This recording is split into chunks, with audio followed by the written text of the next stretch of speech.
I'd like to talk about two controversial topics this week. One of them is tariffs, one of the most beautiful words in the English language, and the other one is this problem over grants and loans, freezing grants and loans. I'm being very misunderstood by a terrible mainstream media on both of these topics, and I'd really like to clear the air about it. I said this on Rogan before I was elected, and Rogan is a really, really great guy. We had a wonderful talk on tariffs, and tariffs are one of the most beautiful, beautiful words in the entire English language. William McKinley always said that. Sometimes I think I am William McKinley. I have a concept of a plan to investigate whether I am actually William McKinley. Because what he said on tariffs rings very true. Tariffs are the way you protect your own country from things that other countries want to give you that you don't want them to give you. And everybody's focusing on fentanyl right now, and that is important. We need to protect our country against fentanyl. But there's other imports that are getting completely out of control, and one of them from our 51st state, Canada. One of the imports that's getting particularly out of control is Canadian hockey players coming into our country.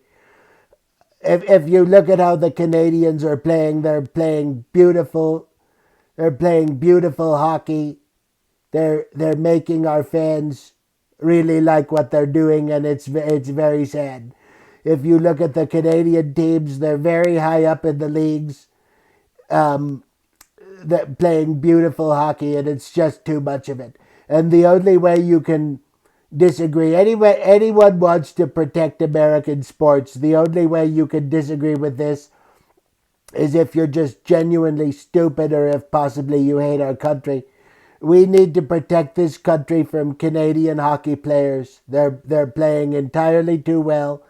I'd like to see us strip away 25% of their goals and 25% of their statistics, like we're putting on the rest of Canada. The hockey is really a problem in this country, and we've got to get a handle on it.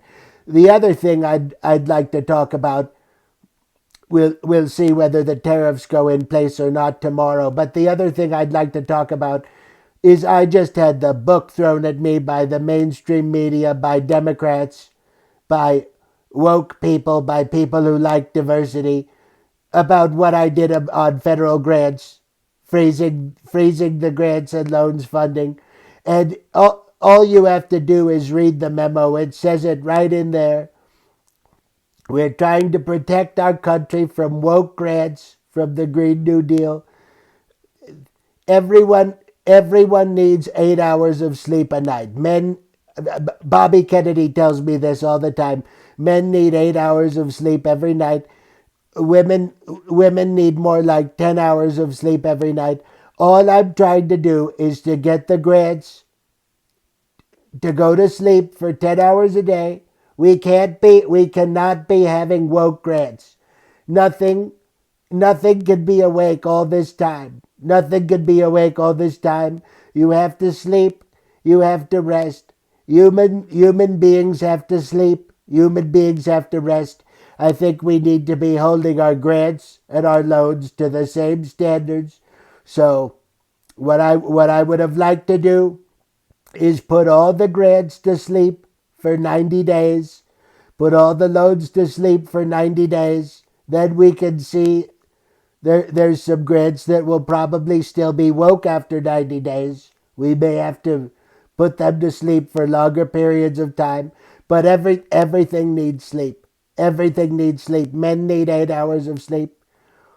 Grants for men probably only need 8 hours of sleep. Grants for women, we need to protect our women in this country. There's some very bad grants coming across our borders. There's some very bad, terrible loans coming across our borders.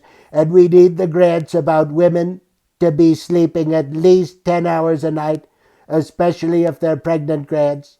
We need them to be sleeping at least 10 hours a night. And I don't understand how people, I just can't understand how people think this is a bad idea. It's very, very, very sad.